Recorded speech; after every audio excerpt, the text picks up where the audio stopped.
Shalom, abençoada mulher de Deus. Estamos aqui no livro de Neemias. Agora é o capítulo 2. A gente vai ver um pouco mais sobre a vida de Neemias aqui, o que ele fez para reconstruir Jerusalém. Antes eu quero te convidar, feche seus olhos, incline sua cabeça, coloque a mão no coração. Vamos orar. Querido, amado Espírito Santo, eis-nos aqui. Nos colocamos diante de Ti, te pedindo a Tua misericórdia, o Teu amor, a Tua graça, o Teu favor sobre as nossas vidas, Senhor. Vem, Senhor, reinar, faz-se a Tua vontade em nossas vidas, que venha o Teu reino. Em nome de Jesus, Pai, nós queremos, Pai, Te ouvir, Te obedecer. Ensina-nos a Tua palavra hoje. Ensina-nos, Senhor, a Te obedecer, Pai. Nós não queremos mais fazer a nossa vontade, queremos fazer a Tua. Nos dá discernimento espiritual, nos fortalece em fé, Deus, em nome de Jesus. Amém? Então vamos lá. Capítulo 2. No mês de Nisan, aproximadamente março e abril, o Nisan é o mês de Abib, é o primeiro mês do calendário judaico, né? Pra gente já é o terceiro, quarto mês, né? Mas no nosso calendário, que é o romano, mas o calendário judaico é entre meados de março e abril, que é o primeiro mês do calendário judaico. Pra gente seria como janeiro, né? Então, no mês de Nisan, do 20º ano do rei Atarxerxes, na hora de servir-lhe o vinho, levei-o ao rei. Nunca antes eu tinha estado triste na presença dele. E por isso o rei me perguntou: por que o seu rosto parece tão triste se você não está doente? Cadê? Se você não está doente, essa tristeza só pode ser do coração. Minha gente, olha, aqui é Neemias contando, né, a história dele, como é que foi. E o próprio Neemias disse: eu nunca estive triste. Então você vê que mesmo ele sendo escravo, ele era exilado, ele era copeiro do rei, ele não ficava reclamando, amaldiçoando, ficava de cara enfesada ali, tudo fechado, não. Ele simplesmente fazia o trabalho dele. Então a gente vê um outro exemplo aqui na vida de Neemias, né? E o rei o amava, porque a ponto de o rei perguntar: por que você tá assim? Estranhou demais e disse: você não tá doente, eu nunca te vi assim, o que aconteceu? Alguma coisa no seu coração, por que você tá desse jeito? Então o rei estava preocupado, então o rei conhecia e amava, né, o trabalho de Neemias. Então, com muito medo, eu disse ao rei: que o rei viva para sempre. Como não estaria triste o meu rosto se a cidade em que estão sepultados os meus pais está em ruínas e as suas portas foram destruídas pelo fogo? E o rei me disse: o que você gostaria de pedir?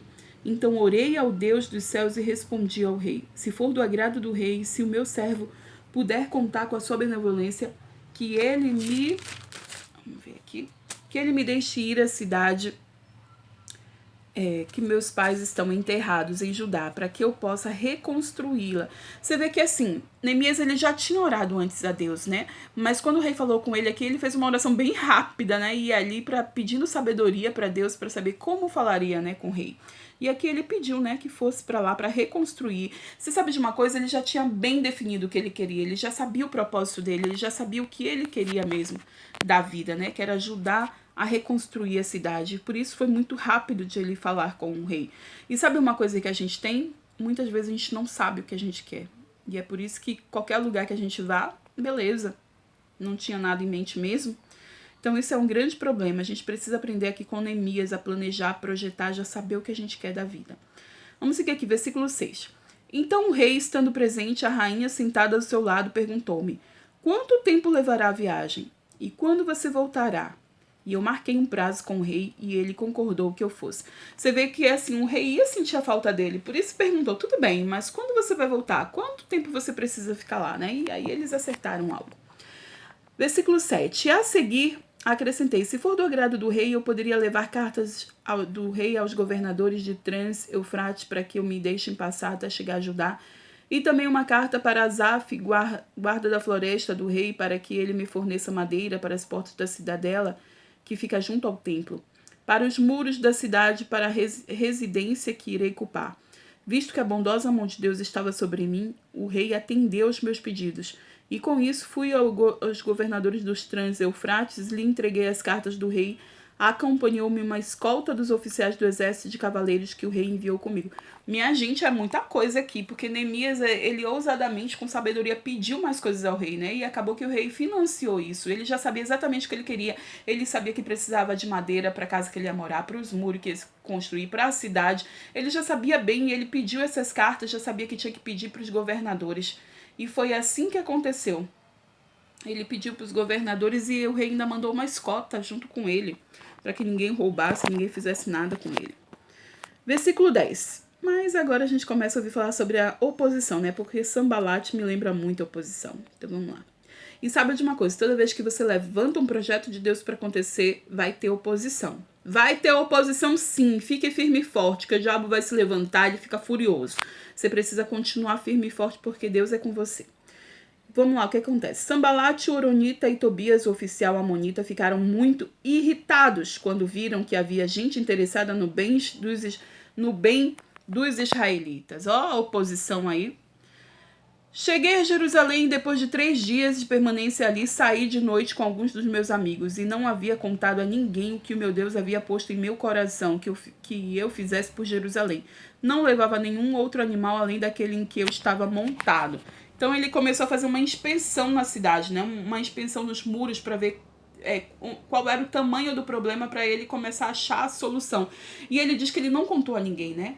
Muitas vezes a gente começa a espalhar nossos planos, nossos sonhos, ficar contando a todo mundo. Minha irmã, deixa o que Deus colocou no seu coração e pegue só as pessoas que precisam ajudar você nisso, mas não fique espalhando suas coisas por aí, não, pelo amor de Deus. Versículo 13. De noite saí pela porta do vale na direção da fonte do dragão e da porta do esterco, examinando o muro de Jerusalém que havia sido derrubado e suas portas que haviam sido destruídas pelo fogo. Fui até a porta da fonte do tanque do rei, mas ali não havia espaço para o meu animal passar. E por isso subi o vale, ainda de noite examinando o muro. Finalmente voltei e tornei a entrar pela porta do vale.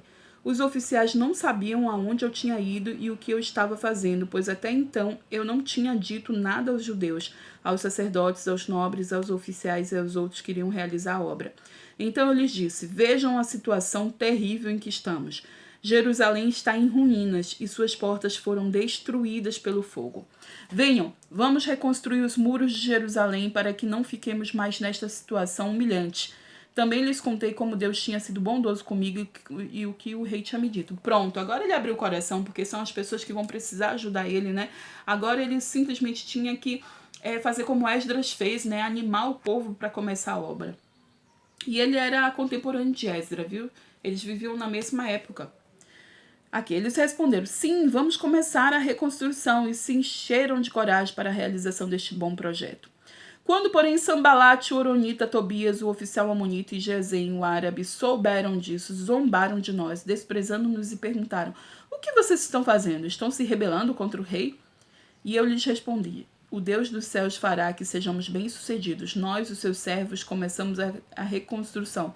Mas no que lhe diz respeito, vocês não têm parte nem direito legal sobre Jerusalém. E em sua história não há nada de memorável que favoreça vocês. Eita, toma, receba!